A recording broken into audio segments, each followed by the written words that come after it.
বাবা তারকনাথের চরণে সেবা লাগি। পয়লা বৈশাখ বাঙালির নববর্ষ। তার আগে চৈত্র সংক্রান্তি উদযাপন করা হয় বাংলার বছরের শেষ দিন। এই পূজা ভোলেনাথ শিবের উদ্দেশ্যে নিবেদিত। প্রাচীনকালের লোকবিশ্বাস অনুযায়ী চড়ক পূজা করলে গ্রামের লোকজন সারা বছর রোগব্যাধি ও দুর্ভাগ্য থেকে রক্ষা পায়। চড়ক পূজা, নীলষষ্ঠী আজকে অনেকের কাছেই স্মৃতি হয়ে গেছে। আগে বহু এলাকায় এই চড়ক ঝাপ, চড়ক পূজা, চড়ক মেলা হতো, কিন্তু আস্থা ইতিহাস। আপনাদের মধ্যে হয়তো কেউ কেউ আজও সেই স্মৃতিগুলোকে দারুণভাবে মিস করে। তাই আপনাদের সেই পুরানো স্মৃতিগুলোকে ফিরিয়ে আনা আমার এই ছোট্ট প্রচেষ্টা। প্রথমে আপনাদের দেখাবো এক বর্ণাঢ্য শোভাযাত্রা। এরা প্রত্যেকে চলেছে চৈত্র সংক্রান্তির দিন বড় কাছারি বাবার মাথায় জল ঢালতে। এরা সবাই এসেছে অনেক দূর দূরান্ত থেকে, তাই এত গরমের মধ্যে এদের কষ্ট লাঘব করার জন্য এদেরকে বিলি করা হচ্ছে জলের বোতল।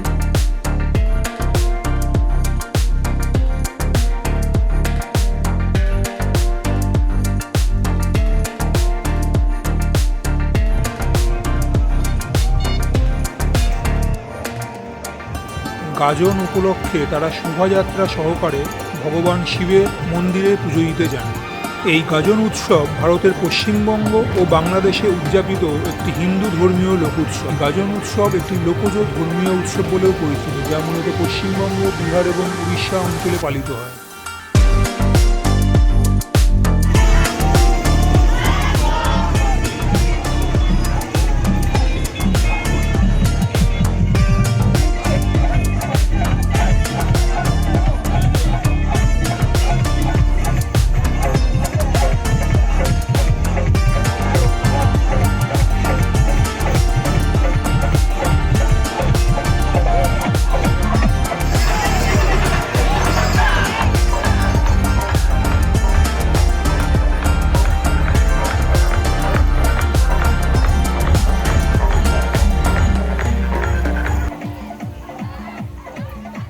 তারকেশ্বরের বাবা তারকনাথ ঠিক যতটা জাগ্রত, ঠিক একই রকম বাবা বড় কাছারিও খুব জাগ্রত। তাই সকলে দল বেঁধে চলেছে বড় কাছারিতে পুজো দিতে।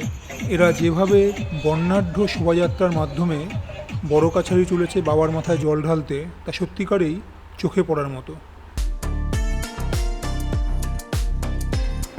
ভিডিওর পরবর্তী অংশে রয়েছে শিব পূজা, চড়ক পূজা এবং গাজন উৎসব।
গাজনের সন্ন্যাসী এবং ভক্তরা নিজেদের শরীরকে বিভিন্ন উপায়ে যন্ত্রণা দিয়ে কৃচ্ছ সাধনের মাধ্যমে তাদের ইষ্ট দেবতা মহাদেবকে সন্তোষ প্রদানের চেষ্টা করেন।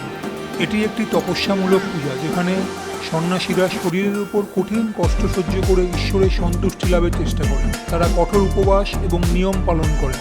তাদের এই ব্রত পালনে যদি কোনো সামান্যতম ভুল ত্রুটি হয়ে যায়, সেক্ষেত্রে তাদের এই চড়ক উৎসবে নেমে আসতে পারে বিশাল কোনো বড় দুর্ঘটনা। এই জন্য সন্ন্যাসীদের এই সময় খুব নিষ্ঠা ভরে এই ব্রত পালন করতে হয়।